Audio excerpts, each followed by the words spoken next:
Voilà, alors ça c'est la couverture de Lesbia Magazine.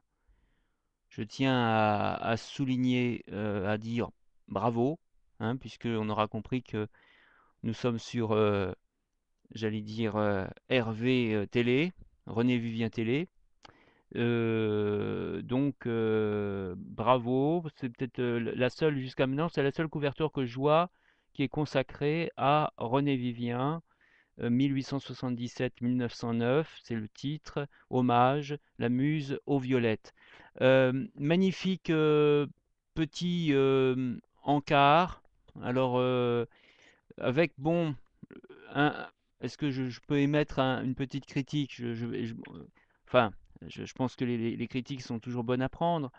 Euh, euh, on fait un hommage, ça s'appelle Culture Hommage, et moi j'aurais plutôt appelé ça plutôt biographie hommage, pour la bonne raison que il n'y a que la biographie de cet auteur et malheureusement aucun poème, aucun texte pour la résumer, notamment ne serait-ce que son premier poème à la femme aimée qui fut paru.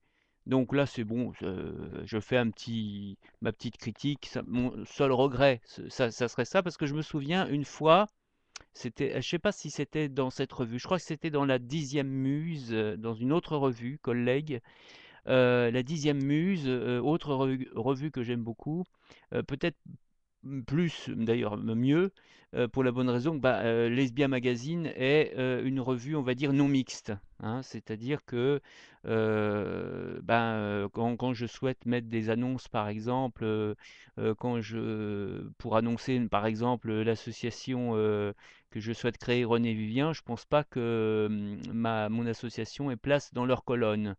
Je ne sais pas, hein, je peux essayer. Mais jusqu'à maintenant, les rares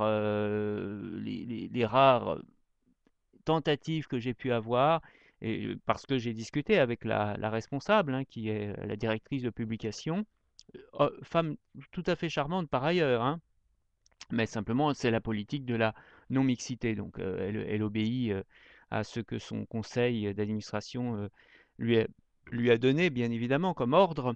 Et par rapport à la dixième muse, où là, c'est plutôt ouvert à la mixité, notamment où je suis le bienvenu pour mettre des annonces.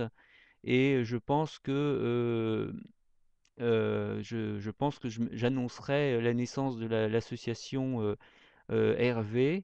On ne sait pas encore le nom, hein, alors je mets vraiment entre guillemets, il faut voir avec le collectif qui est en train de se créer. Je ne suis pas seul, hein, qui dit une association dit normalement pas une association d'un seul individu.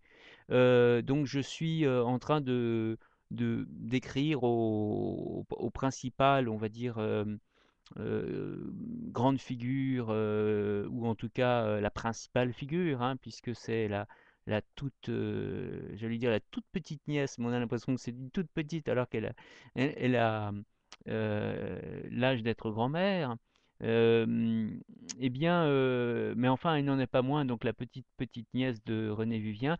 Et donc, et donc l'idée, ça serait vraiment de créer cette association pour ne pas que René Vivien ne soit que là présente cette année parce que on fête le centenaire, mais que du coup elle renaisse en quelque sorte et qu'elle soit remise au goût du jour. Voilà, ça serait un peu l'idée. Pour ça, il faut accepter la mixité, bien évidemment.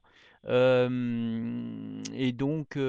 c'est pour ça que j'insiste beaucoup sur ce point de la mixité, mais attention, attention, avec un bémol, mixité dans le respect, hein, parce que je précise, parce que malheureusement, chez certains de mes collègues masculins, le respect, ils semblent pas connaître le respect, hein. Je ne cite personne, je suis pas là pour cracher sur les gens. Simplement, je souhaite, voilà. Alors, bref, merci pour le dossier, magnifique dossier, René Vivien. Je vais y revenir dessus puisque je n'ai droit qu'à 5 minutes, donc c'est la fin de cette séance.